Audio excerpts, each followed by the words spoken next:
we're going to come over here to me.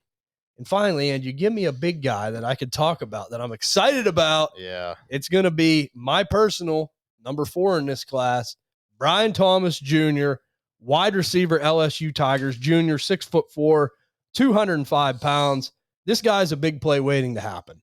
I mean, can win down the field consistently, and I mean consistently. I mean, he gets behind defenders. He's fast for his size. Very fast. I mean, when he gets going, defenders are always on the back foot, and he's behind them just like that. Yeah, I wrote elite size and speed combo. Yeah. Oh, yeah. And unlike some of these other big guys, very good in contested catch situations. Mm-hmm. Throw it up, I'll go up and get it. I'm bigger, I'm more dominant, and that's what I like to see. Has the speed, has the hands, really good in contested catch situations, fairly athletic as well for his size. I was surprised how athletic he was. Like, his routes are actually really good for his size. Yeah, he is a really good route runner for his size. I was really happy to see that.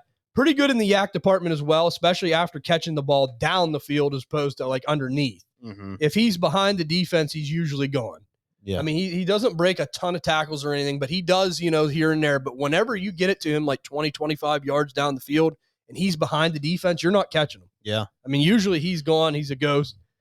He does need a little bit of work refining his routes a little bit. But like I said, for his size, man, I'm not going to complain. Mm-mm. I mean, he just is what he is. Like some players, like you can nitpick on certain things. Like say, oh, they can do this a little bit better. They can do this a little bit better. But for his size, man, he does a good job. He does. He does. I mean, I'm really, really pleased with what he does. And he is what he is. I mean, he's a down the field player, contested catch guy, but he wins. And he wins consistently. And I think that's what's important about the next level. And like I said, the fact that he can move as fast as he does for his size. Yeah. And I'm just going to say this right now. What do we have? We have the 3 quarterbacks. We have Brock Bowers. Mm-hmm. We have Malik Neighbors. We have Marvin Harrison, Roma Dunze. So 108's that pick that nobody wants. I just took him in a mock draft at 109. Ryan Miner had a mock draft. I took him at 109. Yeah, so there you go. So if I'm sitting at 1-8 and I can't trade that pick, I'm taking Brian Thomas. Yeah. And it came between, I believe it was Troy Franklin and him. And I'm telling you, 10 out of 10 times I would take Brian Thomas over Troy Franklin. 17 touchdowns last year. Yeah. I mean, I know you LSU, like we talked about the shootout, this and that. Yeah. But the fact that he can just make these big plays. And shout out Jaden Daniels throwing the damn ball up to him. And that's what you need to do with him.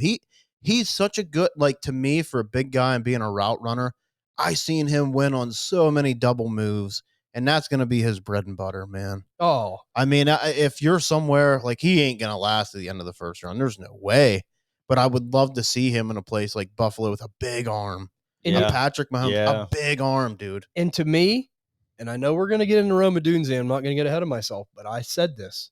If Roma Dunze goes to like the Giants and Brian Thomas goes to like Buffalo, I'm going to take Brian Thomas. Yeah. I'm sorry, I am. I don't think he'll last there, but if they were to trade up, they could trade up. That's what I mean. Like, I'm just saying, like, one of them teams, like a better quality team, like if they go get this guy with a quarterback that can sling it, give me Brian Thomas. One thing to note, too, Brian Thomas is a basketball player, too. So I always like to see that because. Yeah, that was like Antonio Gates. They're good at just boxing out. Yeah. Like, he does use his frame really 17 touchdowns. I mean, you can tell he kind of uses the frame a couple, Yep. Yeah, I came away really impressed. I did, too. Slam dunk right now, like I said, number 4 in this class for me. Yeah. Slam dunk. And like I said, man, he's not far off Roma Dunze, in my opinion. No, he's closer to Roma Dunze to me, too. And I think it's going to be landing spot dependent. Kind of like how we had that argument about Malik Neighbors and Marvin Harrison. Like, that could sway me with Brian Thomas and Roma Dunze. Yeah. So, just something to see.